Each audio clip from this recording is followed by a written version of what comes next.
Welcome to our channel, where we dive into the most terrifying and spooky stories. Tonight, we present to you three of the scariest horror stories that will keep you up at night.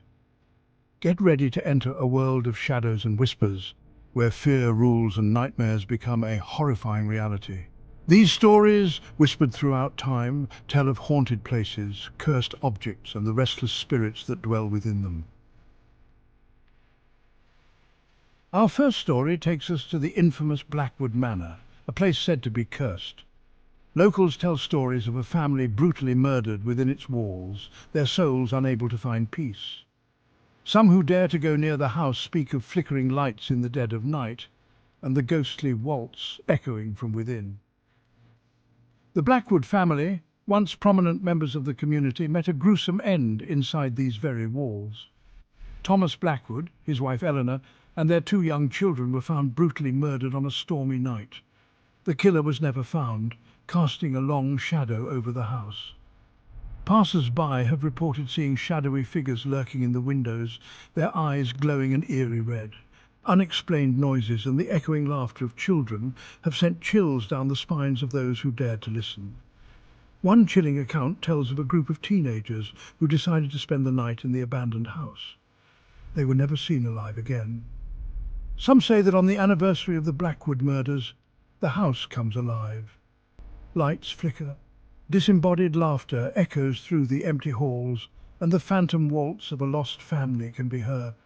The ghosts of the Blackwood family, trapped in an eternal loop of suffering, search for solace or perhaps revenge. Blackwood Manor stands as a chilling reminder that some places are best left undisturbed.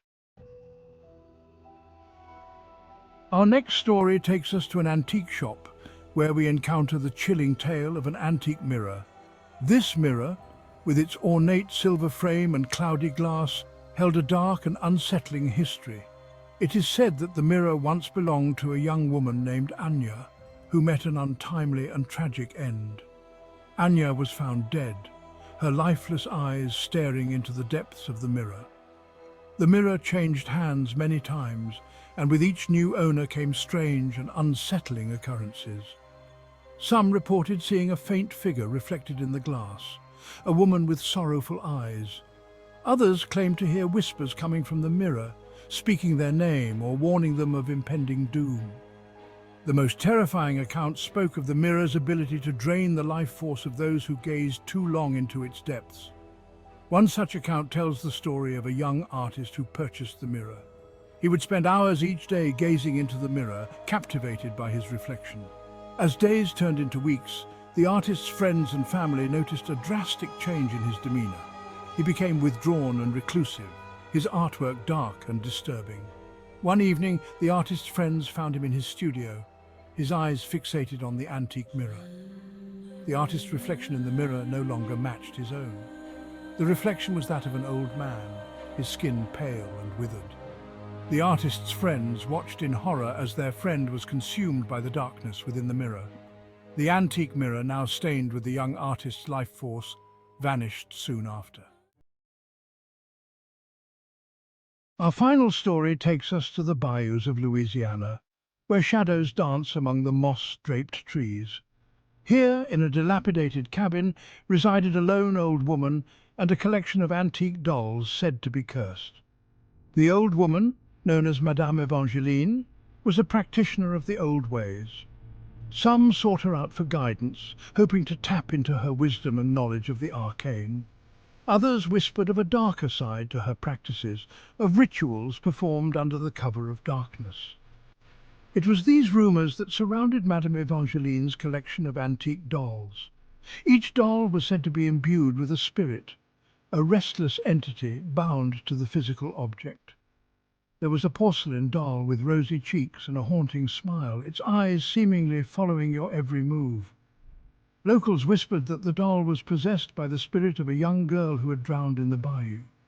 Another doll, a wooden figure with a weathered face, was said to be cursed. Legend had it that the doll was carved from the wood of a tree used in a lynching. Those who dared to touch the doll reported an overwhelming sense of dread. But the most terrifying doll of all was a china doll dressed in a tattered white gown. The doll's eyes, two vacant sockets, seemed to hold an ancient evil. This doll was said to be the most dangerous of Madame Evangeline's collection. It was believed that the doll was possessed by the spirit of a powerful voodoo priestess. The priestess's soul, trapped within the china doll, her rage growing with each passing year. Stories of the evil china doll spread throughout the bayou. Some whispered that the doll could move on its own, its porcelain limbs creaking and groaning. Others claimed that the doll could whisper, its voice a raspy, disembodied sound. But the most terrifying accounts told of the doll's ability to possess those who dared to touch it. One such account tells the story of a young woman named Marie who stumbled upon Madame Evangeline's cabin. Marie, seeking shelter from a storm, knocked on the cabin door. Her eyes fell upon the china doll, its gaze drawing her in, beckoning her. Ignoring the voice in her head screaming at her to run, Marie reached out and picked up the doll. As soon as her fingers brushed against the cold porcelain, Marie felt a shock run through her body. From that moment on, Marie was never the same, her body a vessel for the evil priestess's spirit. Thank you for watching. If you enjoyed these stories, don't forget to like, subscribe, and hit that notification bell for more spooky content. Remember, these stories are meant to entertain and send chills down your spine, not to keep you up at night. But if you do find yourself lying awake, listening to the creaking floorboards and the whispers in the dark, just remember, you're not alone. Sweet dreams, if you can sleep.